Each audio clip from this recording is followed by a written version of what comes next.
Hello friends, welcome to day trader Telugu and good evening. Sensex 280 points down అయ్యి 80,149 దగ్గర close అయితే Nifty 65 points down అయ్యి 24,413 దగ్గర క్లోజ్ అయింది. వెరస్ బ్యాంక్ నిఫ్టీ 461 పాయింట్స్ డౌన్ అయ్యి 51,317 దగ్గర క్లోజ్ అయింది. ఇవాల్టి మార్కెట్ ఒక ప్రైస్ యాక్షన్ కూడా మంచి వోల్టాలిటీతో ఉంది. లిటిల్ గ్యాప్ డౌన్, అక్కడి నుంచి పెరగడం పడ్డం, ఇలా కొంత స్ట్రగుల్ అయిన తర్వాత వన్ డైరెక్షనల్ గా డౌన్ సైడ్ కు ఒక మంచి కరెక్షన్. నియర్లీ టాప్ నుంచి చూస్తే 1200 పాయింట్స్ దగ్గరగా బ్యాంక్ నిఫ్టీ పడి మళ్ళీ 700 పాయింట్స్ దగ్గరగా పెరిగి మళ్ళీ ఒక 500-600 పాయింట్స్ పడి నెక్స్ట్ ఒక 500 పాయింట్స్ పెరిగి ఇలా 1200 points down side, 700 points up side, 600 points down side, again 500 points up side. ఇలా ఇవాళ బ్యాంక్ నిఫ్టీ ఎండ్ అయింది. ఎందుకు బ్యాంక్ నిఫ్టీ గురించి మాట్లాడుతున్నాను? బికాస్ ఇవాళ వీక్లీ ఎక్స్పైరీ కాబట్టి. అది సరే, మీరు చెప్పండి, as an investor and even trader అయినా సరే, మీరు మార్కెట్ లో నిర్మలా సీతారామన్ గారు స్టాక్స్ రిలేటెడ్ గా ట్యాక్స్ ని పెంచాక అండ్ ఎఫ్ఎన్ఓ రిలేటెడ్ గా ఎస్టీటీ ని పెంచాక ఓవరాల్ మార్కెట్ రిలేటెడ్ గా ఎఫ్ఎన్ఓ పక్కన ఉంచుదాం, అదే మార్కెట్ ని అంత ఇంపాక్ట్ చేసే ఎలిమెంట్ కాదు, బట్ ఎస్టీసీజీ ఎల్టీసీజీ ఇన్వెస్టర్స్ రిలేటెడ్ గా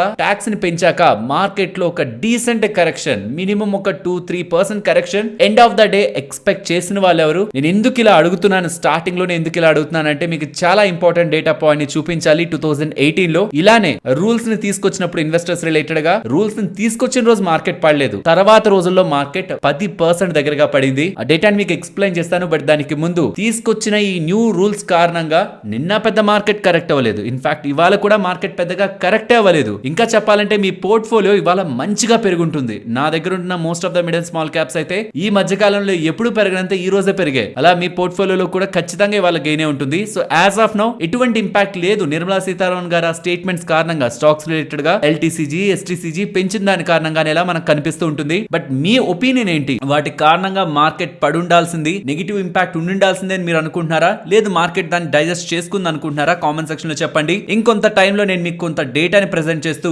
ఎందుకు మార్కెట్ పెరగడానికి అవకాశం ఉంది, పడడానికి అవకాశం ఉంది, రెండిటి పరంగా ఉంటున్న ఇంపార్టెంట్ ఫ్యాక్టర్స్ ని మీకు ఎక్స్ప్లెయిన్ చేసి నాకుంటున్న వ్యూని కూడా, నేను ఇటు సైడ్ ఉంటున్నాను, మార్కెట్ పెరగడమా పడ్డమా, దేని సైడ్ ఉంటున్నానన్న నా వ్యూని కూడా చెప్పి వాళ్ళ మార్కెట్ అనాలిసిస్ ని ఎండ్ చేస్తాను. ఇది చాలా ఇంట్రెస్టింగ్ గా ఉంటుంది. బికాస్ ఆఫ్టర్ బడ్జెట్ మార్కెట్ లో అంత అనూహ్యమైన డైరెక్షనల్ మూవ్ లేదు. ఇంట్రాడే లో వోల్టాలిటీ స్ట్రాంగ్ గానే ఉంది. ట్రేడర్స్ అయితే ట్రాప్ అయ్యారు చాలా దగ్గరలో. బట్ డైరెక్షన్ మూవ్ లో కొంత ఇష్యూ ఉంది కాబట్టి దాని గురించి డీటెయిల్డ్ గా ఫండమెంటల్ ఆస్పెక్ట్స్ ని డిస్కస్ చేసుకునే ప్రయత్నం చేద్దాం. అండ్ ఇన్ఫాక్ట్ నిన్న బడ్జెట్ అయిపోయింది. బడ్జెట్ గురించి పూర్తి వివరాలు నిన్నటి వీడియోలో అందించాను. బట్ దాని తర్వాత చాలా చాలా ఇంట్రెస్టింగ్ అప్డేట్స్ బడ్జెట్ గురించి ఇమేజెస్ రూపంలో అర్థమయ్యే విధంగా, మీ అందరికి ఈజీగా అర్థమయ్యే విధంగా అప్డేట్ అవుతున్నాయి కాబట్టి వాటి గురించి కూడా, ఇంకా నిన్నటి బడ్జెట్ రిలేటెడ్ గా ఉంటున్న అప్డేట్స్ గురించి కూడా ఇవాళ న్యూస్ టాపిక్ లో మనం డిస్కస్ చేద్దాం. వాటన్నిటి గురించి మాట్లాడుకునే ముందు నేను నిన్నటి వీడియోలో ఒక లైన్ ని చెప్పాను. నిర్మలా సీతారామన్ గారు ఎఫ్ఎన్ఓ రిలేటెడ్ గా ఎస్టీటీ సెక్యూరిటీ ట్రాన్సాక్షన్ ట్యాక్స్ ని పెంచడం ఎండింగ్ కాదు, సెబీ వాళ్ళ పార్ట్ ఇంకా మనకు పెండింగ్ లో ఉందని ఇవాళ ఫైనాన్స్ మినిస్ట్రీలో ఉంటున్న అఫీషియల్స్ చేస్తున్న స్టేట్మెంట్ ప్రకారం ఫైనాన్స్ మినిస్ట్రీ సైడ్ నుంచి తీసుకోవాల్సిన చర్యలు జరిగాయని, ఎస్టీటీని పెంచి ఎఫ్ఎన్ఓ యాక్టివిటీని తగ్గించడానికి ప్రయత్నించారని అది ఇక్కడ మీరు గమనించవచ్చు. సెక్యూరిటీ ట్రాన్సాక్షన్ ట్యాక్స్ ని పెంచిందే డెరివేటివ్ ట్రేడింగ్ లో యాక్టివిటీని తగ్గించడానికి అనేలా ఫైనాన్స్ మినిస్ట్రీ దగ్గర నుంచి అప్డేట్స్ కనిపిస్తున్నాయి. బట్ అక్కడతో అది ఎండ్ అవ్వకూడదు. సెబీ కూడా ఇంకా వేరియస్ స్టెప్స్ తీసుకొని స్పెక్యులేటివ్ ట్రేడింగ్ ని తగ్గించాలనేలా ఫైనాన్స్ మినిస్ట్రీ సైడ్ నుంచి సెబీ కూడా అప్డేట్స్ ఉన్నాయని మన మినిస్ట్రీ, ఫైనాన్స్ మినిస్ట్రీలో ఉంటున్న అఫీషియల్స్ చేస్తున్న అప్డేట్స్ కూడా. సో సెబీ వాళ్ళు కూడా ఎఫ్ఎన్ఓ ట్రేడింగ్ రిలేటెడ్ గా కమింగ్ టైమ్స్ లో కొన్ని అప్డేట్స్ చేస్తారన్న, అంటే న్యూట్రల్ గా అయితే వదిలేరు, సంథింగ్ ఎఫ్ఎన్ఓ ట్రేడింగ్ ఇంపాక్ట్ చేసేలా డెసిషన్ తీసుకుంటారన్న అప్డేట్స్ అయితే కనిపిస్తూ ఉన్నాయి. బట్ నాకు ఈ ఒక్క లాజిక్ అర్థం కావట్లేదు. డెరివేటివ్ ట్రేడింగ్ ని తగ్గించడానికి సెక్యూరిటీ ట్రాన్సాక్షన్ ట్యాక్స్ ని పెంచితే డెరివేటివ్ ట్రేడింగ్ తగ్గిపోతుంది అని అనుకుంటున్నారు. సరే, బాగుంది. మరి ఎల్టీసీజీని ఎందుకు పెంచారు? లాంగ్ టర్మ్ క్యాపిటల్ గెయిన్స్ ఎందుకు పెంచారు? ఆ ట్యాక్స్ ని ఎందుకు పెంచారు? అంటే ఇన్వెస్ట్మెంట్ ని డిస్కరేజ్ చేయడానిక? సీరియస్లీ ఒక సెగ్మెంట్ రిలేటెడ్ గా నిజంగా ఏదైనా చర్యలు తీసుకోవాలనుకుంటే కంప్లీట్ గా బ్యాన్ చేసేయచ్చు, ఆర్ నిజంగా ఏదైనా పాలసీ పరంగా తీసుకోవాలనుకున్న చర్యలు తీసుకోవచ్చు. కానీ ఇలా ట్యాక్స్ ని పెంచడం కారణంగా ఏమవుతుందంటే ఆల్రెడీ నష్టపోతున్న వాడు ఎస్టీటీని కడుతూ ఉంటాడు, ఇంకా దాని మీద అడిషనల్ గా కట్టు అంటే వాడికి అది అడిషనల్ నష్టమే కదా.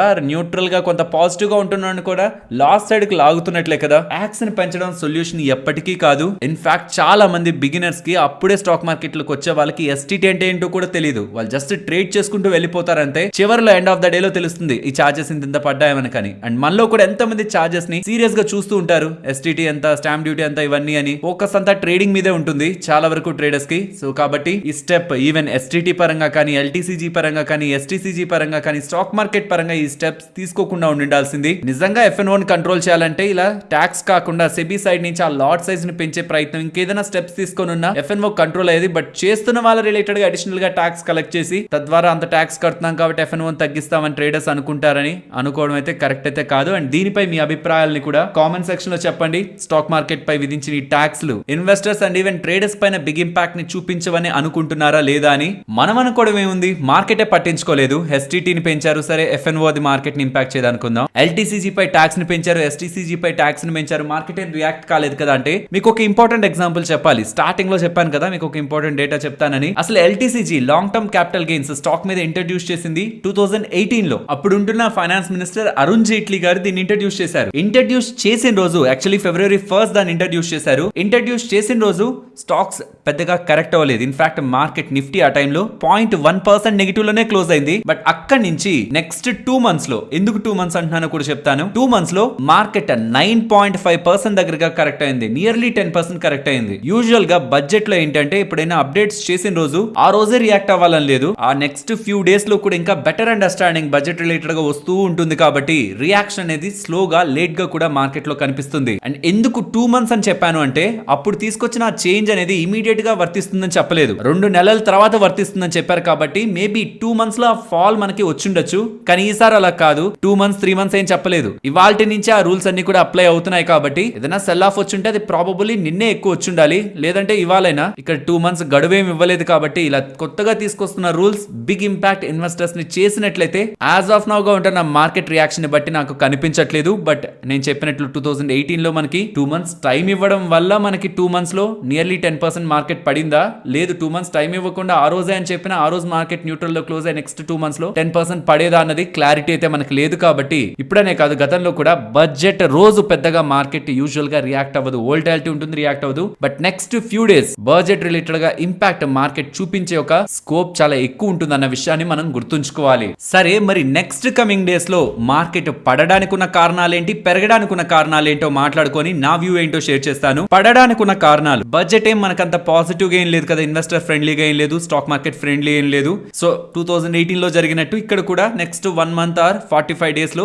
మార్కెట్ ఈ బడ్జెట్ కి ఇక్కడ పెంచిన ట్యాక్స్లకి ఏదైనా రియాక్ట్ అవుతుందా అనేది చూడాలి. అది ఫస్ట్ థింగ్. బడ్జెట్ లో పాజిటివ్ లేకపోగా నెగిటివ్ ఉంది, మార్కెట్ కరెక్ట్ అవడానికి అది ఒక రీజన్ గా చూడొచ్చు. అండ్ స్టాక్స్ కూడా పెరుగుతూ, మార్కెట్ కూడా పెరుగుతూ ఆల్ టైమ్ హై దగ్గరే ఉంది మార్కెట్. వాల్యుయేషన్స్ ఏం రీజనబుల్ గా అట్రాక్టివ్ గా కూడా లేవు. అండ్ రీసెంట్ టైమ్స్ లో రిలయన్స్ ఇండస్ట్రీస్ నెంబర్స్ కొంత వీక్ గానే ఉన్నాయి, కోటక్ మహీంద్రా బ్యాంక్ నెంబర్స్ కొంత వీక్ గానే ఉన్నాయి. ఈవెన్ HDFC బ్యాంక్ నెంబర్స్ కూడా ఎక్స్ట్రాడినరీగా బ్లాక్ బాస్టర్ ఏం కాదు. So Nifty, bank Nifty related గా అంత స్ట్రెంత్ ఉంటున్న హెవీ వెయిట్స్ కూడా నెంబర్స్ పరంగా సపోర్ట్ చేయలేదు. ఈ ఫ్యాక్టర్స్ అన్నిటిని చూస్తే మార్కెట్ కరెక్ట్ అవడానికి లాజిక్ ఉంది కదా అనేలా మనకు అనిపిస్తూ ఉంటుంది. ఇవి నెగిటివ్స్ మార్కెట్ పరంగా. పాజిటివ్స్ మాట్లాడుకుంటే బిగ్గెస్ట్ పాజిటివ్ స్ట్రైట్ అవే నిన్న ఇవాళ మార్కెట్ లో కనిపించిన, నాకు కనిపిస్తున్న పాజిటివ్ ఇది చూడండి. ఇది నిన్న విక్స్ వెళ్ళిన హై దగ్గర నుంచి ఇప్పుడు విక్స్ ఎక్కడికి వచ్చింది అనే పాయింట్ కి మీరు కానీ డ్రా చేస్తే నియర్లీ 26% దగ్గరగా విక్స్ పడిపోయింది. నిన్న 18% దగ్గరగా పడింది, ఇవాళ ఒక 7-8% దగ్గరగా పడింది. దట్ మీన్ మార్కెట్ లో ఒక పెద్ద మూవ్ ఆర్ పెద్ద వోలటిలిటీ ఉంటుందని మార్కెటే అనుకోవట్లేదు. అలా ఆప్షన్స్ లో పొజిషన్స్ బిల్డ్ అవ్వట్లేదు. విక్స్ ఎప్పుడైనా అంత డ్రాస్టిక్ గా ఈవెంట్స్ తర్వాత పడిపోతే కంటిన్యూస్ గా ఫాలో అవుతుంటే పెద్ద మూవ్స్ ఉంటాయని మనం అనుకోవాల్సిన నీడ్ లేదు. కాబట్టి యూజువల్ గా విక్స్ అనేది డౌన్ సైడ్ కి వెళ్తుంటేనే ఎక్కువగా పెరుగుతుంటుంది. కాబట్టి విక్స్ ఇంతలా క్రాష్ అయిపోతుండడం, 26-27% క్రాష్ విత్ ఇన్ 2 days అవుతూ ఉండడం, బిగ్ వోలటిలిటీ మార్కెట్ లో ఉండదేమో అని పాజిటివ్ గా మార్కెట్ ని, స్టెబిలైజ్డ్ గా మార్కెట్ ని చూడడానికి ఇదొక ఫ్యాక్టర్ గా చూడొచ్చు. నెక్స్ట్ FIS రీసెంట్ టైమ్స్ లో కాన్స్టెంట్ గా మన ఇండియన్ ఈక్విటీ మార్కెట్స్ లో డబ్బులు తీసుకొస్తున్నారు. ఎస్, నిన్న సెల్ చేశారు కరెక్టే. బట్ 2 or 3 ట్రేడింగ్ సెషన్స్ తర్వాత నుంచి వాళ్ళ యాక్టివిటీని నేను సీరియస్ గా తీసుకుంటాను. బికాస్ గతంలో కూడా మీకు చెప్పాను, బడ్జెట్ రోజు కాకుండా తర్వాత 3 ట్రేడింగ్ సెషన్స్ వరకు కూడా మార్కెట్ లో వోల్టాలిటీ సహజంగా ఉంటుంది, తర్వాత నుంచే మనకు స్టెబిలిటీ ఉంటుందని. కాబట్టి FIS రీసెంట్ టైమ్స్ లో కాన్స్టెంట్ గా ఐ థింక్ లాస్ట్ సెషన్ ని పక్కన పెడితే దానికి ముందు 7 ట్రేడింగ్ సెషన్స్ నుంచి వాళ్ళు మార్కెట్ లో బయర్స్ గానే ఉన్నారు. కాబట్టి అండ్ ఎమర్జింగ్ ఈక్విటీ మార్కెట్స్ లో ఇంకెక్కడెక్కడ వాళ్ళు బై చేస్తున్నారు ఎక్కువ స్ట్రాంగ్ గా అని చూస్తే India one of the top place లో ఉంది. కాబట్టి FIS ఒక స్ట్రెంత్ ఫర్దర్ గా కొనసాగుతుందన్న ఒక అజంప్షన్ తో కూడా మార్కెట్స్ ని మనం పాజిటివ్ గా చూడొచ్చు. అండ్ మ్యూచువల్ ఫండ్స్ దగ్గర 1,30,000 కోట్ల దగ్గరగా క్యాష్ ఐడియల్ గా ఉంది.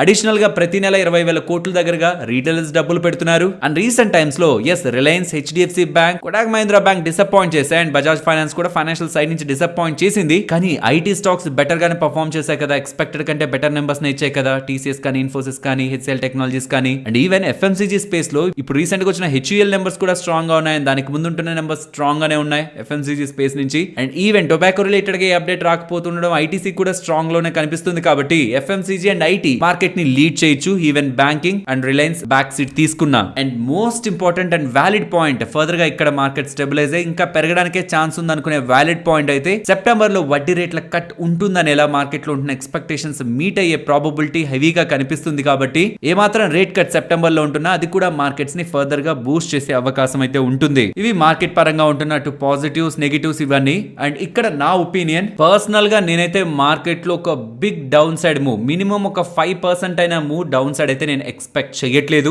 రీజనబుల్ కన్సాలిడేషన్ ఏదైనా డౌన్ సైడ్ టువర్డ్స్ 24,200 ఇది బ్రేక్ అవడమే చాలా పెద్ద థింగ్ నా దృష్టిలో. ఇది బ్రేక్ అయినా 23,750 ఈ లెవెల్ అయితే నేను బ్రేక్ అవుతుందని ఎక్స్పెక్ట్ చేయట్లేదు. సో ఈ 2 లెవెల్స్ మార్కెట్ బ్రేక్ చేసి ఈజీగా కిందకి వెళ్ళిపోతుంది అని ప్రైస్ యాక్షన్ పరంగా నేను అనుకోవట్లేదు. దానికి macro economic data points and logical points అన్ని ఇందాక పాజిటివ్స్ లో మాట్లాడుకున్నామా, అవన్నిటిని కూడా నేను యాడ్ చేసుకొని మార్కెట్ ఇక్కడ నుంచి భారీగా పతనం అయిపోతుందా, 5% మినిమం పడుతుందా అంటే నేనైతే పడుతుందని అనుకోవట్లేదు. ఇఫ్ నేను రాంగ్ అవుతుంటే ఈ 23,750 కూడా బ్రేక్ అయ్యి మార్కెట్ డౌన్ సైడ్ కి క్లోజ్ అవుతుంటే దెన్ ఫర్దర్ గా మార్కెట్ రిలేటెడ్ గా ఇప్పుడు ఉంటున్న ఈ బులిష్ వ్యూ ని చేంజ్ చేసుకునే ప్రయత్నం చేస్తాను. బట్ అలా అని మార్కెట్ సిగ్నిఫికెంట్ గా టాప్ సైడ్ కి వెళ్ళిపోతుందా, భారీగా పెరిగిపోతుందా అంటే ఫ్రెండ్స్ నేనైతే పర్సనల్ గా ఇక్కడ నుంచి కొన్ని నెలల పాటు, ఇంకా చెప్పాలంటే 1 to 1.5 year పాటు కూడా అప్ సైడ్ ఒక 1000 to 1500 పాయింట్స్, డౌన్ సైడ్ ఒక 1000 to 1500 పాయింట్స్, ఇన్ బిట్వీన్ ఈ రేంజ్ లో కన్సాలిడేషన్ ని, స్ట్రాంగ్ కన్సాలిడేషన్, మల్టీ మంత్, ఇంకా చెప్పాలంటే 1.5 year కన్సాలిడేషన్ ని ఎక్స్పెక్ట్ చేస్తున్నాను. లార్జ్ క్యాప్ ఇండెక్సెస్ లో చెప్తున్నాను. మార్కెట్ పెరగచ్చు ఒక 1000-1500 పాయింట్స్, బట్ అగైన్ మళ్ళీ మార్కెట్ లో డిప్ ఉంటూ ఈ 24,000 కి +or- 1500 రేంజ్ లో ద నెక్స్ట్ 1 year మార్కెట్ లో లార్జ్ క్యాప్ ఇండెక్స్ లో అయితే కన్సాలిడేషన్ ఉంటుంది. ఇది ఎందుకు ఇలా చెప్తున్నానంటే ఇన్వెస్టర్స్ ఇప్పటి వరకు ఎక్స్పెక్ట్ చేసిన రిటర్న్స్ ని even in the large caps or mid caps or small caps upcoming times లో within the short period ఇప్పుడు ఎలా వచ్చిందో అప్పుడు కూడా అలానే వస్తుందని అయితే ఎక్స్పెక్ట్ చేయొద్దు. But we are in multi year bull market, ఇదైతే నేను కాన్ఫిడెంట్ గా నమ్ముతున్నాను. బట్ ఓవరాల్ మార్కెట్ కన్సాలిడేషన్ లో ఉంటూ సెక్టార్స్ లో రొటేషన్ కనిపిస్తుంది. కాబట్టి నేను మీకు ప్రీవియస్ వీడియోస్ లో కూడా చెప్పింది మార్కెట్ లో బిగ్ కరెక్షన్ ఉండకపోవచ్చు, బట్ ఓవర్ వాల్యూడ్ గా ఉంటున్న సెక్టార్స్ పెద్దగా పర్ఫార్మ్ చేయకుండా టైం వైజ్ కరెక్షన్ లోకి వెళ్తూ అండర్ వాల్యూడ్ లో ఉంటున్న సెక్టార్స్, ఇప్పుడు ఇందాక మాట్లాడుకుంది IT and FMCG space. IT ఏమి రీసెంట్ టైమ్స్ లో భారీగా పెరిగిపోలేదు కదా, ఎస్ 1-2 months లో పెరిగినట్లు కనిపిస్తుంది. బట్ ఇన్ఫోసిస్ చూస్తే లాస్ట్ 2.5 years ఒక రిటర్న్ చూడండి ఇన్ఫోసిస్ ఎంత ఇచ్చిందో, అదే ఉండదు పెద్దగా. అండ్ ఎఫ్ఎంసీజీ స్పేస్ కూడా ఎప్పుడు విన్నారు ఎఫ్ఎంసీజీ స్టాక్స్ భారీగా పెరిగిపోతున్నాయని. ఈవెన్ ఇలా చాలా సెక్టార్స్ ఉన్నాయి, అండర్ వాల్యూడ్ గా లేకపోవచ్చేమో, ఎక్స్పెన్సివ్ గా లేవు, రీజనబుల్ వాల్యుయేషన్ లో ఉంటున్న సెక్టార్స్ ఉన్నాయి. వాటిలో ఫర్దర్ మొమెంటం కనిపిస్తూ major heavyweights or entire market అంత పెద్దగా పర్ఫార్మ్ చేస్తున్నట్లు మనకు కనిపించకపోతున్నా సెక్టోరియల్ రొటేషన్ మార్కెట్ లో జరుగుతుందని అయితే నేను ఎక్స్పెక్ట్ చేస్తున్నాను. అండ్ మీ పర్సనల్ ఒపీనియన్స్, దీని మీద ఉంటున్న మీ ఒపీనియన్స్ ని కూడా కామెంట్ సెక్షన్ లో షేర్ చేయండి. అండ్ చాలా టైం బ్యాక్ నుంచి ఇది నేను చెప్తూనే వస్తున్నాను ఈవెంట్స్ గా. July 26th PCE data, US సంబంధించిన పీసీ ఇన్ఫ్లేషన్ డేటా అప్డేట్ అవుతుంది. చాలా ఇంపార్టెంట్ బికాస్ దాంతోనే July 31st మనకి ఫెడ్ రిలేటెడ్ గా ఉంటున్న మీటింగ్ రిలేటెడ్ గా ఇంపాక్ట్ ఉంటుంది. కాబట్టి వాళ్ళ ఇంట్రెస్ట్ రేట్స్ రిలేటెడ్ గా వాళ్ళు ఏం డెసిషన్ తీసుకోరు 31st అది క్లియర్. ఇన్ఫాక్ట్ తీసుకుంటే వడ్డీ రేట్లు కట్ చేస్తే అది ఒక బిగ్ పాజిటివ్. బట్ ఆ కామెంటరీ ఎలా చేస్తారనేది పీసీ డేటా ఇంపాక్ట్ చేస్తుంది. కాబట్టి ప్రతి ఒక్కరు July 26th మన మార్కెట్ క్లోజ్ అయిన తర్వాత వస్తున్న పీసీ డేటాని ఫాలో అవ్వాలి. అండ్ తర్వాత 31st రాబోతున్న ఫెడ్ ఈవెంట్ కూడా నెక్స్ట్ ఉంటున్న 2 మేజర్ ఈవెంట్స్ మన మార్కెట్ కి. అండ్ కమింగ్ టు ఎఫ్ఐఎస్ ఒక యాక్టివిటీ, బడ్జెట్ రోజు అయితే ఎక్స్ట్రీమ్ గా ఏం అన్వైండ్ అవ్వలేదు, కానీ ఒక 55,000 దగ్గరగా కాంట్రాక్ట్స్ అన్వైండ్ అయ్యి 74% దగ్గరగా ప్రెసెంట్ లాంగ్స్ అయితే ఎఫ్ఐఎస్ హోల్డ్ చేస్తున్నారు. అండ్ ఇవాళ కూడా కరెక్షన్ వచ్చింది కాబట్టి ప్రాబబుల్లీ నేను ఈ నెంబర్ ఇంకా తగ్గుతుందని అయితే ఎక్స్పెక్ట్ చేస్తున్నాను. ఇది ఇన్ఫాక్ట్ మార్కెట్ కి మంచిది. ఇంత బులిష్ గా వాళ్ళు ఉన్నారంటే ఇంకా మార్కెట్ లో లాంగ్స్ బిల్డ్ అవడానికి కానీ షార్ట్స్ కవర్ అయ్యే ఛాన్సెస్ కూడా ఉండదు. సో ఇది 1 lakh బిలో వస్తుందంటే ఇన్ఫాక్ట్ అది మనం పాజిటివ్ గా చూసే కమింగ్ టైమ్స్ లో వాళ్ళు లాంగ్స్ బిల్డ్ చేసుకుంటున్నా షార్ట్స్ కవర్ అవడానికి ఛాన్సెస్ ఉంటాయనే ఒక ఎక్స్పెక్టేషన్ తో కూడా మార్కెట్ ని పాజిటివ్ గా చూసే ఇంపార్టెంట్ ఎలిమెంట్ అయితే అవుతుంది. And for the next 1 to 1.5 year వరకు మార్కెట్లో టూ మచ్ రిటర్న్స్ అయితే ఎక్స్పెక్ట్ చేయకండి. అండ్ అలా షార్ట్ టర్మ్ కాకుండా ఇంట్రాడే బేసిస్ తో కానీ పొజిషనల్ గా కానీ మార్కెట్ ని ఎలా చూస్తున్నానన్న నా వ్యూ ఇంకొక 2 ట్రేడింగ్ సెషన్స్ తర్వాత నుంచి థర్స్డే అండ్ ఫ్రైడే కూడా అవ్వనివ్వండి. నేను చెప్పాను కదా 3 ట్రేడింగ్ సెషన్స్ మార్కెట్ లో వోల్టాలిటీ ఉంటుంది, కొంచెం పక్కన ఉండాలని. కాబట్టి ఆ 2 ట్రేడింగ్ సెషన్స్ అయిపోయిన తర్వాత నుంచి మాట్లాడుకుందాం. ఈ లోపు ఏదైనా వోల్టాలిటీ ఉంది, ఏదైనా ఇంపార్టెంట్ లెవెల్స్ బ్రేక్ అవుతున్నా మనకు క్లారిటీ ఉంటుంది. మార్కెట్ ఈ బడ్జెట్ రిలేటెడ్ గా ఉంటున్న రియాక్షన్, బిగ్ ప్లేయర్స్ మధ్యలో ఉన్న ఫైట్ కంప్లీట్ అయ్యి ఎటు డైరెక్షన్ తీసుకోవాలి చేసుకోవాలనుకుంటున్నా క్లారిటీ కూడా వస్తుంది కాబట్టి ఫ్రైడే తర్వాత నుంచి నెక్స్ట్ వీక్ మండే నుంచి మనం మార్కెట్ రిలేటెడ్ గా ఉంటున్న పొజిషనల్ వ్యూ గురించి నెక్స్ట్ ఫ్యూ డేస్ రిలేటెడ్ గా ఉంటున్న వ్యూ గురించి డిస్కస్ చేద్దాం ఫ్రెండ్స్. ఇలా మార్కెట్ లో ఉంటున్న ఎంటైర్ డేటాను అనాలిసిస్ చేస్తూ వీడియోని ఇలా మీ ముందుకు తీసుకురావడానికి మేము పెడుతున్న ఎఫర్ట్స్ మీకు వాల్యుబుల్ గా అనిపిస్తూ ఉంటే మన వీడియోని తప్పకుండా లైక్ చేయండి.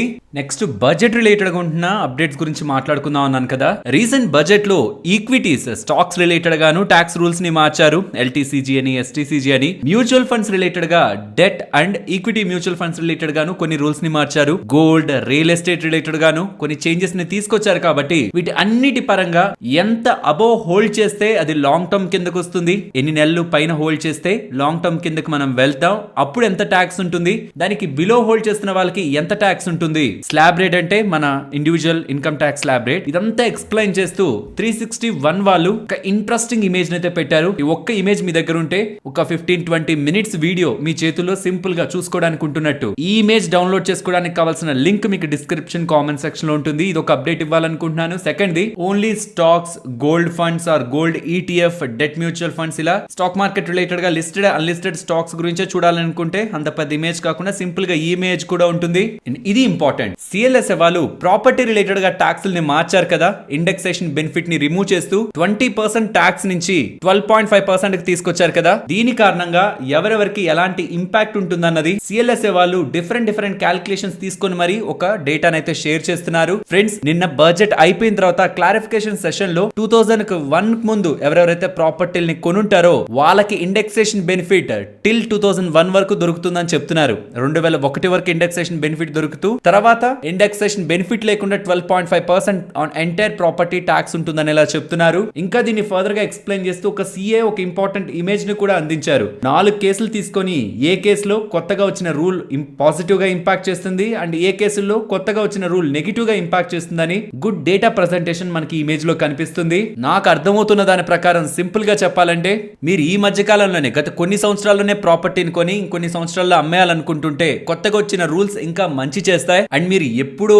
చాలా టైం బ్యాక్ ఒక ప్రాపర్టీని కొని ఆ ప్రాపర్టీ భారీగా పెరిగినా సరే మీకు ఇప్పుడు వచ్చిన రూల్స్ ఏ మంచి చేస్తాయి, ఎవరికి చెడు చేస్తాయంటే ఆ ప్రాపర్టీ పెద్దగా పెరగక అట్లీస్ట్ ఒక 6-7 ఇయర్స్ 8 ఇయర్స్ లో డబుల్ అవ్వక తక్కువే పెరుగుంటే మాత్రం చాలా టైం బ్యాక్ నుంచి హోల్డ్ చేస్తున్న వాళ్ళకి ఇండెక్సేషన్ బెనిఫిట్ తీయడం అనేది నెగిటివ్ అవుతుంది. సో ఇది పాజిటివ్ అవుతున్న వాళ్ళకి కేసులు ఉన్నాయి, నెగిటివ్ అవుతున్న కేసులు ఉన్నాయి. మీకు చూపించిన ఈ 2 ఇమేజ్లని మీరు క్లారిఫైడ్ కొంచెం ఫోకస్ చేసి చూసారంటే ఇండెక్సేషన్ కారణంగా ఎలాంటి బెనిఫిట్ ఉందనేది ఇక్కడ మీరు స్క్రీన్ పైన ఉంటున్న డేటాని బట్టి అర్థం చేసుకోవచ్చు. ఈవెన్ ఈ రియల్ ఎస్టేట్ పరంగా తీసుకొచ్చిన ఈ చేంజ్ చాలా డిస్కషన్స్ ని రేస్ చేస్తూ చాలా క్వశ్చన్స్ ని రేస్ చేస్తుండేసరికి డైరెక్ట్ గా ఇన్కమ్ ట్యాక్స్ వాళ్ళే దీని రిలేటెడ్ గా ఎగ్జాంపుల్స్ ఇస్తూ మల్టిపుల్ థింగ్స్ ని ఎక్స్ప్లెయిన్ చేస్తూ ఎవరెవరికి ఏ కేసుల్లో ఎలాంటి అడ్వాంటేజ్ ఉంటుందనేది కూడా ఒక 3 కండిషన్స్ ని తీసుకొని 5 ఇయర్స్ అగో ఒకవేళ ప్రాపర్టీని కొన్ని సెల్ చేస్తే ఎలా ఉంటుంది, 10 ఇయర్స్ అగో సెల్ చేస్తే ఎలా ఉంటుంది, 15 ఇయర్స్ అగో కొని ఇప్పుడు సెల్ చేస్తుంటే ఎలా ఉంటుంది, అడ్వాంటేజ్ ఓల్డ్ లో ఎలా ఉంటుంది, కొత్తగా ఎలా ఉంటుంది, ఎంత ట్యాక్స్ పే చేయాల్సి ఉంటుంది అన్నది ఎక్స్ప్లెయిన్ చేశారు. ఇన్ఫాక్ట్ ఈ ట్వీట్ కి సంబంధించిన లింక్ కూడా నేను మీకు డిస్క్రిప్షన్ కామెంట్ సెక్షన్ లో ఇస్తాను. వెళ్ళి వీటిని స్టడీ చేయాలనుకుంటున్న వాళ్ళు కూడా ఈ డేటాను ఒకసారి గమనించవచ్చు.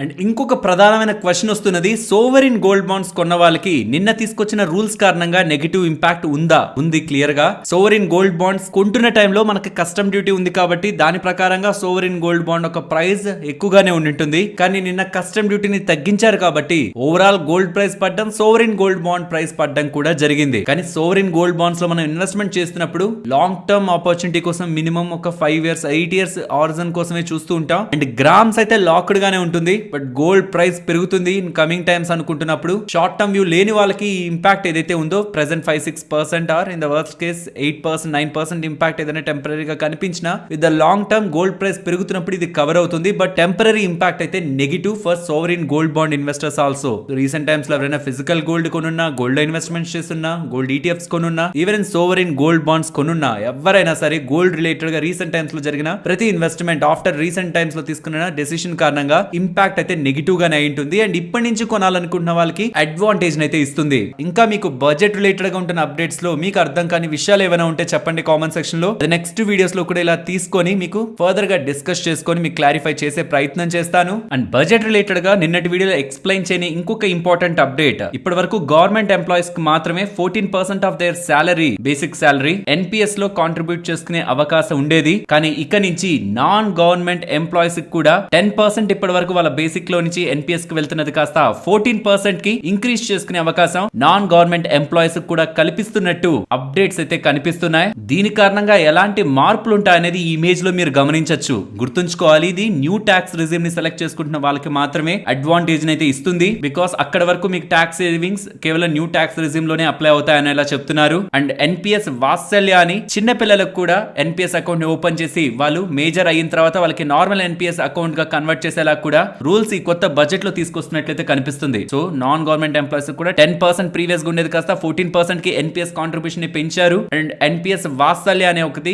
చిన్న పిల్లలకు కూడా తీసుకొచ్చారన్న విషయాన్ని త్రూ ఈ బడ్జెట్ మనం అర్థం చేసుకోవాలి. ఫ్రెండ్స్, ఇలా న్యూస్ అప్డేట్స్ ని అనాలిసిస్ చేస్తూ మీ ముందుకి కంటెంట్ తీసుకురావడానికి మేం పెడుతున్న ఎఫర్ట్స్ మీకు వాల్యుబుల్ గా అనిపిస్తూ ఉంటే మన వీడియోని తప్పకుండా లైక్ చేయండి. అండ్ ఫ్రెండ్స్, ఇవాళ జిరోదా వాళ్ళు 320 అరౌండ్ వాళ్ళ ట్విట్టర్ వేదికగా ఒక ఇంపార్టెంట్ అప్డేట్ అయితే చేస్తున్నారు. ఒకప్పుడు మేము అకౌంట్ ఓపెనింగ్ ఛార్జెస్ ని తీసుకునే వాళ్ళం, కానీ రీసెంట్ గా ఎవరికైతే ఏజ్ 25 ఇయర్స్ కంటే బిలో ఉంటుందో వాళ్ళకి కంప్లీట్ గా అకౌంట్ ఓపెనింగ్ ని ఫ్రీ చేసాం. కానీ ఇప్పుడు ప్రతి ఒక్క ఇండియన్ కి కూడా ఏజ్ రిస్ట్రిక్షన్ కూడా లేదు. ఎవరికైనా సరే ప్రెసెంట్ జిరోదాల అకౌంట్ ఫ్రీగానే ఓపెన్ అవుతుందనేలా తను స్టేట్మెంట్ అయితే చేస్తున్నారు. స్మాల్ అప్డేట్ గా చెప్తున్నాను, బికాస్ చాలా మంది జిరోదాలో అకౌంట్ ఓపెనింగ్ ఛార్జెస్ ఉంటాయని అకౌంట్ అయితే ఓపెన్ చేసుకుని ఉండరు. ఇఫ్ ఇన్ కేస్ మీరు జిరోదాలో ఒక ఫ్రీ అకౌంట్ ని ఓపెన్ చేసుకోవాలనుకుంటే ఇవాల్టి నుంచి మీరు ఆ ఫ్రీ అకౌంట్ ని ఓపెన్ చేసుకోవచ్చు. అండ్ ఇలా ఫ్రీ అకౌంట్ ఓపెన్ చేసుకోవడానికి కావాల్సిన లింక్ మీకు డిస్క్రిప్షన్ కామెంట్ సెక్షన్ లో ఉంటుంది. ఇప్పటి వరకు మీకు జిరోదాలో అకౌంట్ లేకపోతే త్రూ జిరోదా అకౌంట్ మీకు నేను డైలీ చూపించి ఎక్స్ప్లెయిన్ చేస్తున్న ఈ వెబ్సైట్ ఉంటుందా, ఇది ఇతర బ్రోకర్స్ కి అయితే paid, but for Zerodha users ఇది ఫ్రీ. ఈవెన్ మన ఓన్ స్ట్రాటజీని మనం బ్యాక్ టెస్ట్ చేసుకోవాలనుకుంటున్నా, ఇండికేటర్స్ అండ్ ఇతర వాటిని ఆన్లైన్ లో ఆటోమేట్ చేసుకోవాలనుకుంటున్నా, స్ట్రీక్ ప్లాట్ఫామ్ కూడా పెయిడ్ ప్లాట్ఫామ్ కూడా జిరోదా వాళ్ళకి ఫ్రీగా ఉంటుంది. కాబట్టి అకౌంట్ ఓపెనింగ్ కూడా ఫ్రీయే. కాబట్టి ఇంట్రెస్ట్ ఉన్న వాళ్ళు మాత్రమే ఓపెన్ చేసుకోవడానికి ప్రయత్నించండి. లింక్ మీకు డిస్క్రిప్షన్ కామెంట్ సెక్షన్ లో ఉంటుంది. నెక్స్ట్, డాక్టర్ రెడ్డిస్ గురించి మాట్లాడుకోవాలి. డాక్టర్ రెడ్డిస్ వాళ్ళు 27th జూలైన వాళ్ళ బోర్డు సమావేశాన్ని ఏర్పాటు చేసి స్టాక్ స్ప్లిట్ రిలేటెడ్ గా డెసిషన్ తీసుకుంటారని అప్డేట్ చేస్తున్నారు. అలాగే వేదాంత వాళ్ళు జూలై 26th వాళ్ళ బోర్డు సమావేశాన్ని ఏర్పాటు చేసి సెకండ్ ఇంటర్మ్ డివిడెండ్ ని ప్రకటిస్తారనేలా అప్డేట్ అయితే చేస్తున్నారు. సెకండ్ అంటున్నారు, మరి ఫస్ట్ ఎప్పుడు ప్రకటించారు? మే 2024 లో ఆల్మోస్ట్ 11 రూపీస్ పర్ షేర్ దగ్గరగా డివిడెండ్ ని ప్రీవియస్ గా ప్రకటించారు. అండ్ రీసెంట్ గా క్యూఐపీ కూడా తీసుకున్నారు కదా 8,500 crores కి సంబంధించి. ప్రాబబుల్లీ ఆ డబ్బులు కూడా ఇవ్వడానికి వీళ్ళు చూస్తున్నట్లున్నారు. In the worst case 5 rupees, in the best case 20 rupees per share dividend shareholders కి వెళ్లే ఛాన్సెస్ ఉన్నాయి. అది మనకి ఎంత అనేది జూలై 26th ఎల్లుండి మనకు అప్డేట్ అవుతుంది. నెక్స్ట్, బజేల్ ప్రాపర్టీస్ గురించి మాట్లాడుకోవాలి. ఇది ఒక 3,000 crores మార్కెట్ క్యాపిటల్ ఉంటున్న కంపెనీ. వీళ్ళకి పవర్ గ్రిడ్ కార్పొరేషన్ దగ్గర నుంచి goods and services contract 586 crore విలువ చేసే కాంట్రాక్ట్ లభించిందని, అది నెక్స్ట్ 23 months లో కంప్లీట్ చేస్తారనేలా చిన్న కంపెనీ ఆల్మోస్ట్ ఒక 580 crore ఆర్డర్ లభించిందనేసరికి స్టాక్ ఇవాళ పాజిటివ్ గా రియాక్ట్ అయింది. నెక్స్ట్, అలంబిక్ ఫార్మా గురించి మాట్లాడుకోవాలి. వీళ్ళ రిలేటెడ్ గా ఉంటున్న డ్రగ్ కి యుఎస్ FDA వాళ్ళు ఫైనల్ అప్రూవల్ ఇచ్చారు. ఆ డ్రగ్ నేమ్ ఫ్లూఫినాజిన్ హైడ్రోక్లోరైడ్. ఇది ఒక anti psychotic drug. Psychotic experience ఉంటాయి కదా, లైక్ షిజోఫీనియా, వాటిల్ని ట్రీట్ చేయడానికి యూస్ చేసే డ్రగ్ ఇది. అండ్ దీనికి నాట్ ఓన్లీ ఇండియా, అబ్రాడ్ లో కూడా స్ట్రాంగ్ మార్కెట్ అయితే ఉంది. ఇలా ఈ డ్రగ్ రిలేటెడ్ గా వీళ్ళ ఎక్స్చేంజెస్ కి అప్డేట్ చేస్తూ ఉండడం స్టాక్ ఇవాళ పాజిటివ్ గా రియాక్ట్ అయింది. నెక్స్ట్, హుద్కో గురించి మాట్లాడుకోవాలి. వాళ్ళ స్టాక్ పెద్దగా రియాక్ట్ అవ్వలేదు, కానీ ఇది ఒక మేజర్ అండ్ బిగ్ డెవలప్మెంట్. వీళ్ళు గవర్నమెంట్ ఆఫ్ రాజస్థాన్ తో 1,00,000 కోట్లకు సంబంధించిన MOU ని కుదుర్చుకున్నారని. అంటే ఇదేం ఒక ప్రాజెక్ట్ కాదు, వీళ్ళకి మార్జిన్స్ ఆర్ ప్రాఫిటబిలిటీ ఉండడానికి ఇది ఒక financing assistance for building rural and urban homes. Rajasthan లో రూరల్ అండ్ అర్బన్ లో ఇళ్లను నిర్మించుకోవడానికి 1,00,000 కోట్లకు దగ్గరగా వీళ్ళు ఫైనాన్స్ చేస్తారని వీళ్ళు ఒప్పందం కుదుర్చుకున్నారని అప్డేట్ చేస్తున్నారు. వీళ్ళ ప్రెసెంట్ మార్కెట్ క్యాపిటల్ ఎంత? సుమారుగా 62,000 కోట్ల దగ్గరగా ఉంది. లాస్ట్ ఇయర్ వచ్చిన వీళ్ళ రెవెన్యూ ఎంత? FY24 లో 7,000 crore. కానీ కుదుర్చుకున్న MOU మాత్రం 1,00,000 కోట్లకు సంబంధించి. అండ్ రీసెంట్ బడ్జెట్ లో కూడా హౌసింగ్ రిలేటెడ్ గా కొంత ఎక్కువ ఫోకస్ ఉంటుండడం హుద్కో రిలేటెడ్ గా ఆల్రెడీ బులిష్నెస్ ని తీసుకొచ్చింది. అండ్ అడిషనల్ గా ఇలా తీసుకుంటున్న MOUs కూడా కమింగ్ టైమ్స్ లో వీళ్ళ రెవెన్యూస్ అండ్ ప్రాఫిటబిలిటీని ఇన్ లైన్ లో ఉంచుతాయి. కాబట్టి ఇది ఫండమెంటల్ గా మంచి అప్డేట్ గానే మనం చూడాలి. అండ్ ఇవాళ అనూహ్యంగా VST ఇండస్ట్రీస్ టొబాకోకి సంబంధించిన స్టాక్ మార్నింగ్ పాజిటివ్ లోనే ఉంది, బట్ అక్కడి నుంచి గ్రాడ్యువల్ గా ఒక 18-20% దగ్గరగా కరెక్ట్ అయింది. ఎవరైనా బిగ్ ప్లేయర్ తనకు సంబంధించిన వాటాని మార్నింగ్ నుంచి సెల్ చేసుకుంటూనే రావాలి, ఎవరైనా మ్యూచువల్ ఫండ్స్ అని ఎగ్జిట్ అయ్యాలి. ఇంత బిగ్ కరెక్షన్ ప్యారల్ గా ఇదే స్పేస్ లో ఉంటున్న ఇతర స్టాక్స్ లైక్ ITC కానీ గోద్ఫ్రై ఫిలిప్స్ లో కానీ అలాంటి కరెక్షన్ ఏం కనిపించలేదు. సో టొబాకో రిలేటెడ్ ఏదైనా అప్డేట్ అనుకున్నా ఓన్లీ VST ఇండస్ట్రీస్ లో ఇవాళ ఒక బిగ్ ప్రైస్ యాక్షన్ కనిపించింది. దీని రిలేటెడ్ ఇంకేదైనా ఫర్దర్ అప్డేట్స్ ఉంటే ఇన్వెస్టర్స్ కి అప్డేట్ చేస్తాను. But as of now a big update కూడా లేదు. నెక్స్ట్ తిటాగర్ రైల్ సిస్టమ్స్ గురించి మాట్లాడుకోవాలి. వీళ్ళకి సంబంధించిన ట్రాక్షన్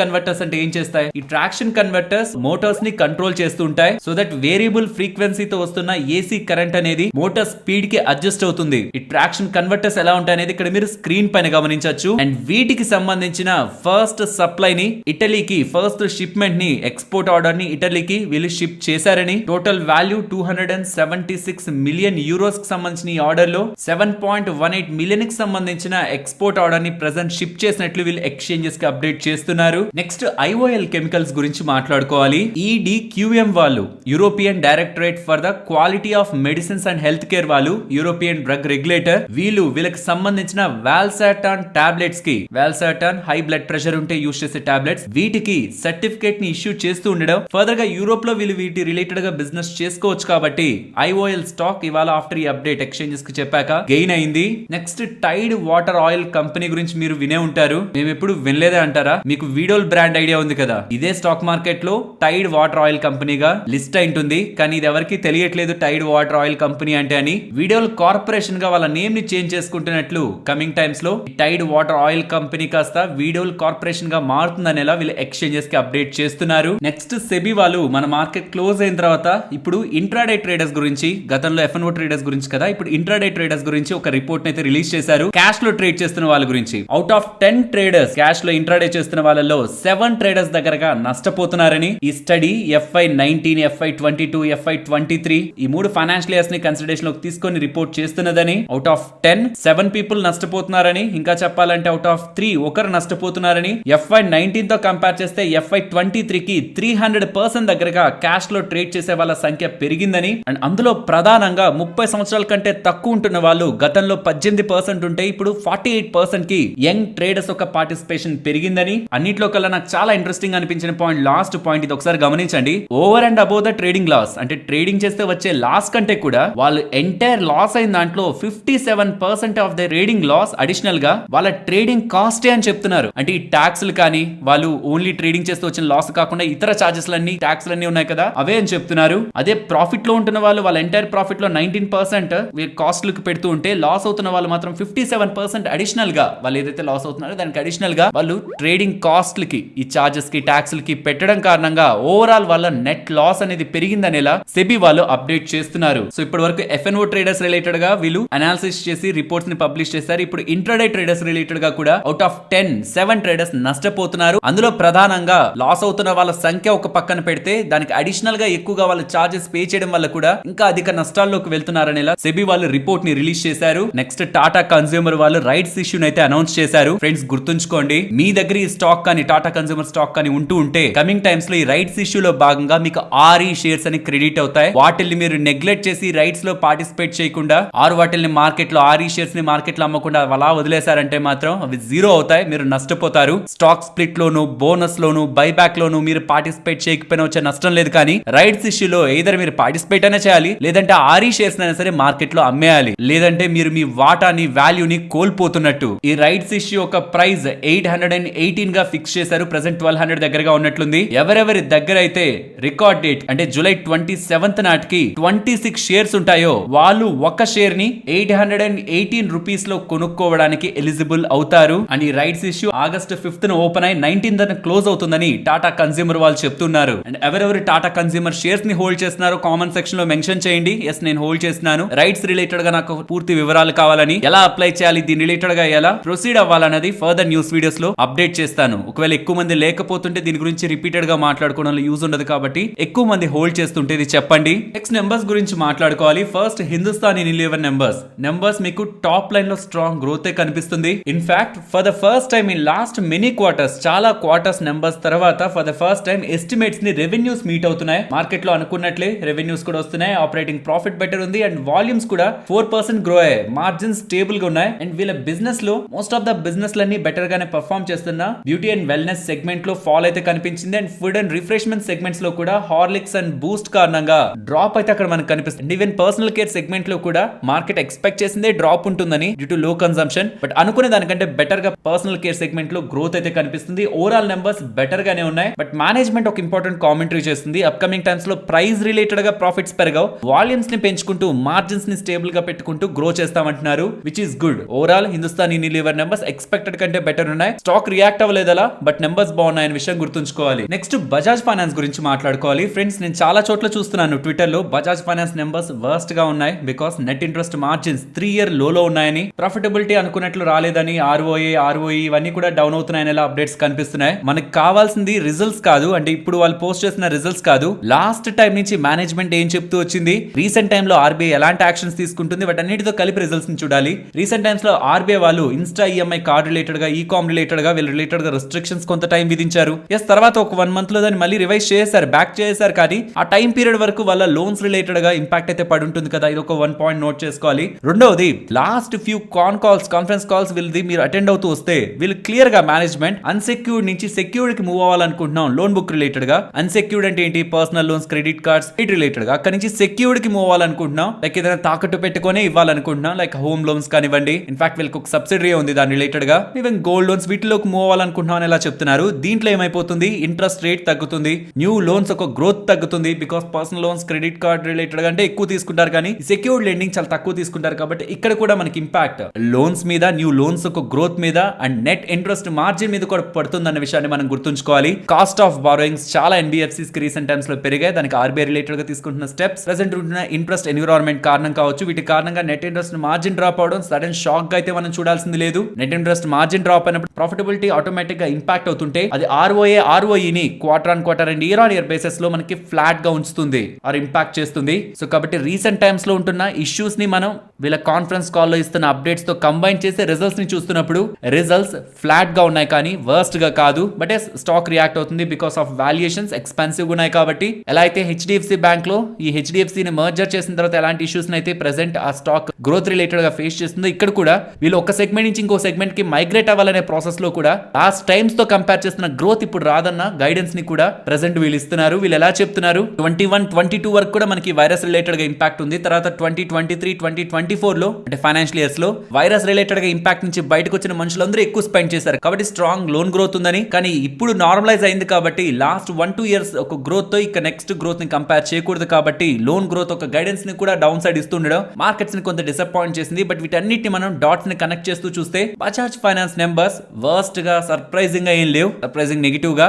లాజికల్ గా చూస్తే ఎక్స్పెక్టెడ్ ఉన్నాయి. బట్ మార్కెట్ గ్రోత్ ని రిప్రజెంట్ చేయకపోతే రియాక్షన్ ఇస్తుంది, కాబట్టి ఇది వాళ్ళ స్టాక్ లో రిఫ్లెక్ట్ అయింది. నెక్స్ట్ టిప్స్ ఇండస్ట్రీస్ వాళ్ళు నెంబర్స్ ని పోస్ట్ చేశారు. నెంబర్స్ మీకు స్క్రీన్ మీద కనిపిస్తుంటాయి. Year on year and quarter on quarter comparison లో revenues, margins and profitability strong గానే ఇంప్రూవ్ అయింది. అండ్ 2 rupees per share వీళ్ళు డివిడెండ్ ని ప్రకటించారు. Record date August 1st. Next V-Guard Industries వాళ్ళు కూడా నెంబర్స్ ని చూడండి. రెవెన్యూస్ లో గ్రోత్ ఉంది, మార్జిన్స్ లో ఎక్స్పాన్షన్ ఉంది, ప్రాఫిటబిలిటీ కూడా సిగ్నిఫికెంట్ గా ఇంప్రూవ్ అయింది. ఓవరాల్ నెంబర్స్ వీళ్ళు కూడా బెటర్ గా ఉన్నాయి. Next federal bank numbers, net interest income, net interest margins, asset quality, profitability across all segments వీళ్ళు బెటర్ గానే నెంబర్స్ ని డెలివర్ చేశారు. కాసా ఎక్స్పెక్టెడ్ కంటే బిలో ఉంటుంది, బట్ ఓవరాల్ సెగ్మెంట్ లో కూడా ఇలాంటి ట్రెండ్ కంటిన్యూ అవుతుంది. కాబట్టి ఓవరాల్ ఫెడరల్ బ్యాంక్ నెంబర్స్ ని బెటర్ గానే చూడాలి. నెక్స్ట్ కేపీఐటీ టెక్నాలజీస్, ఇక్కడ కూడా అంతే. ఐటీ సెగ్మెంట్ లో ఇయర్ ఆన్ ఇయర్ కంపారిజన్ లో ఇంతలా గ్రోత్ 24% దగ్గరగా ఆల్మోస్ట్ స్ట్రాంగ్ గ్రోత్ ని వీళ్ళు డెలివర్ చేయగలుగుతున్నారంటే, లాస్ట్ ఎంత కంపేర్ చేస్తే ఈసారి మేము ఇంకా స్ట్రాంగ్ గా గ్రో అవుతున్నామని ప్రూవ్ చేసుకోగలుగుతున్నారంటే డెఫినెట్లీ ఇది అప్రిషియేట్ చేయాల్సిన థింగ్. రెవెన్యూ లో స్ట్రాంగ్ గ్రోత్, మార్జిన్స్ లో ఎక్స్పాన్షన్ అండ్ ప్రాఫిటబిలిటీ కూడా సిగ్నిఫికెంట్ గా గ్రో అవుతుండడం కేపీఐటీ టెక్నాలజీస్ పరంగా స్ట్రాంగ్ నెంబర్స్ గానే చూడాలి. నెక్స్ట్ సీజీ పవర్ వాళ్ళ నెంబర్స్ ని పోస్ట్ చేశారు. ఇక్కడ కూడా అంతే. రెవెన్యూ క్వార్టర్ ఆన్ క్వార్టర్ కాదు, ఇయర్ ఆన్ ఇయర్ లో కంపేర్ చేస్తున్నప్పుడు స్ట్రాంగ్ గ్రోత్ ఉంటుంది, మార్జిన్స్ లో ఎక్స్పాన్షన్ ఉంటుంది అండ్ ప్రాఫిటబిలిటీ కూడా నియర్లీ 18% దగ్గరగా ఇయర్ ఆన్ ఇయర్ కంపారిజన్ లో గ్రో అయింది. నెక్స్ట్ సోనా కామ్స్టర్ వాళ్ళ నెంబర్స్ ని పోస్ట్ చేశారు. నెంబర్స్ మీకు స్క్రీన్ పైన ఉంటాయి. Year on year comparison and quarter on quarter comparison లో మీరు గమనించారంటే only from quarter on quarter comparison net profit ఒకటి డిక్లైన్ అయినట్లు కనిపిస్తుంది. Rest of the numbers better గానే మనకు కనిపిస్తాయి. బట్ ఇది ఆటో సెక్టార్ కి సంబంధించిన కంపెనీ కాబట్టి ఇది ఇయర్ ఆన్ ఇయర్ లో కంపేర్ చేయడం బెటర్. అండ్ అలా చూసినప్పుడు గుడ్ నెంబర్స్ మనకి సోనా కామ్స్టర్ దగ్గర నుంచి కనిపిస్తాయి. ఎక్స్పెన్సివ్ వాల్యుయేషన్ ఒక్కటే ఇష్యూ, కానీ నెంబర్స్ బెటర్ గానే ఉన్నాయి. నెక్స్ట్ ఇవాళ లైఫ్ ఇన్సూరెన్స్ స్టాక్స్ ని గమనించారా, స్ట్రాంగ్ గా పెరిగాయి కదా. దీనికి ప్రధానమైన కారణం ఐసిఐసిఐ ప్రుడెన్షియల్ వాళ్ళు నెంబర్స్ ని పోస్ట్ చేశారు. అవి చాలా స్ట్రాంగ్ గా ఉన్నాయి. స్ట్రాంగ్ అంటే మొత్తం నెంబర్స్ స్ట్రాంగ్ గా ఉన్నాయని కాదు, ఏదో 8% పెరిగిందని అన్ని నెంబర్స్ బాగున్నాయని కాదు. కొన్ని సెగ్మెంట్స్ లో వీక్నెస్ ఉంది. టోటల్ ఏపీ లో కానీ, VNB value of new business లో కానీ పెద్దగా గ్రోత్ లేదు. టోటల్ ఏపీ 34% గ్రో అయింది, value of new business 8% grow అయింది. బట్ అట్రాక్టివ్నెస్ అంతా కనిపిస్తున్నది రీటైల్ ఏపీ దగ్గర నుంచి. రీటైల్ ఏపీ ఏకంగా 57% ఇంప్రూవ్ అవుతుండడం ఓవరాల్ లైఫ్ ఇన్సూరెన్స్ స్పేస్ లో the strong numbers from ICICI Prudential వచ్చాయని ఎలా మనం అనుకోవచ్చు. సో యూజువల్ గా ఇన్సూరెన్స్ కంపెనీస్ ని మనం అనాలిసిస్ చేస్తున్నప్పుడు రెగ్యులర్ గా చేసేలా రెవెన్యూస్, మార్జిన్, ప్రాఫిటబిలిటీ కాదు, వీళ్ళ రిలేటెడ్ గా ఇతర టర్మ్స్ ఉంటాయి. ఎన్బిపి, ఏపీఈ, విఎన్బి అండ్ ఈ ఏపీఈ లో కూడా టోటల్ ఏపీఈ ఉంటుంది, రీటైల్ ఏపీఈ ఉంటుంది. వీటి రిలేటెడ్ గా ఎలా మనం అర్థం చేసుకోవాలనేది banking and insurance companies related గా చేస్తున్న అనాలిసిస్ ఎలా చేయాలన్న వీడియోలో నేను డీటెయిల్డ్ గా ఎక్స్ప్లెయిన్ చేశాను. సెక్టోరియల్ అనాలిసిస్ వీడియో చూసినా మీకు అది అర్థమవుతుంది.